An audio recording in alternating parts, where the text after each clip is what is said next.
I'm John Willett and I'm technical support at Sennheiser UK, and I'm going to say a bit about why the HD800 is the best headphone on the market at the moment. Sennheiser have taken a lot of time to research and develop this headphone to make it the very best. The most important part is the radiator itself. It's a ring radiator. A normal dynamic headphone capsule is driving a large area of material unsupported, and as it's driven, this material can distort and colour the sound. So you take the middle out of that and turn it into a ring and make it a much larger diameter. You're actually driving the same amount of air, if not more air, but because it's better supported, it's driving it with far less distortion, and you don't get the physical breakup of the diaphragm that you do with a normal radiator. That's the first and most important thing, and that's one of the patents that Sennheiser has in these headphones. Secondly, the baffle. Most headphones have a flat baffle. This one has a curved baffle. Again, another patent on there, and this is designed to stop any resonances and nasties within the capsule.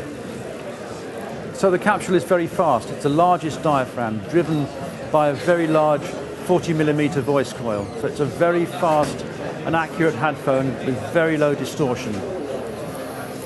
Then, to get an out-of-head experience, we put the capsules at an angle. So the sound coming into your ears from the headphones is the same sort of angle it's coming from loudspeakers. So you get a much more out-of-head experience with a wide sound stage.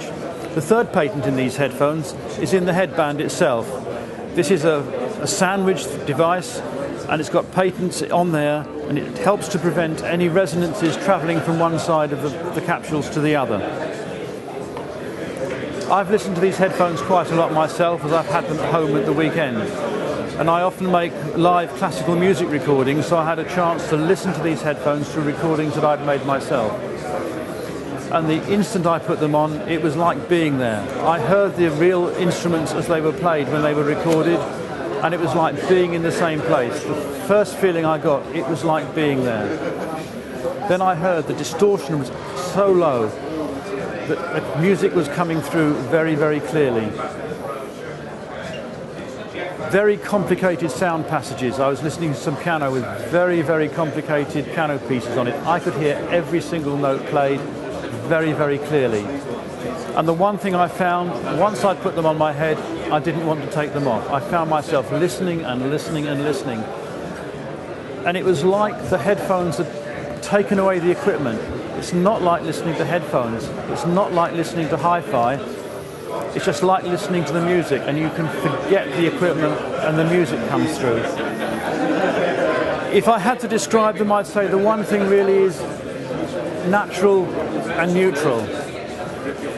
It's not a clinical sound, it's a real sound. And a lot of care has been taken to get it absolutely right. These are about the only headphones, other than the HD25, where Sennheiser actually tell you the tolerances of the headphone.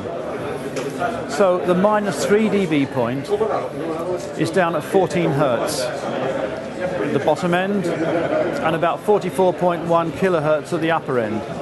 At the -10 dB point, it's right down to 6 Hertz at the lower end and 51 kilohertz at the upper end. It's got a very wide frequency response. The bass is full and natural. What I found that what you're hearing through these headphones is what the people who made the music in the first place intended you to hear. This is the sort of sound that you will hear that they got in the recording studio, in all its fullness, all its accuracy. And once you put them on, you can't take them off. And as soon as I heard them, I went back in and bought my own pair. But all I can say is, have a listen. I call them dangerous headphones, because once you've heard them, you've got to have them, I'm afraid.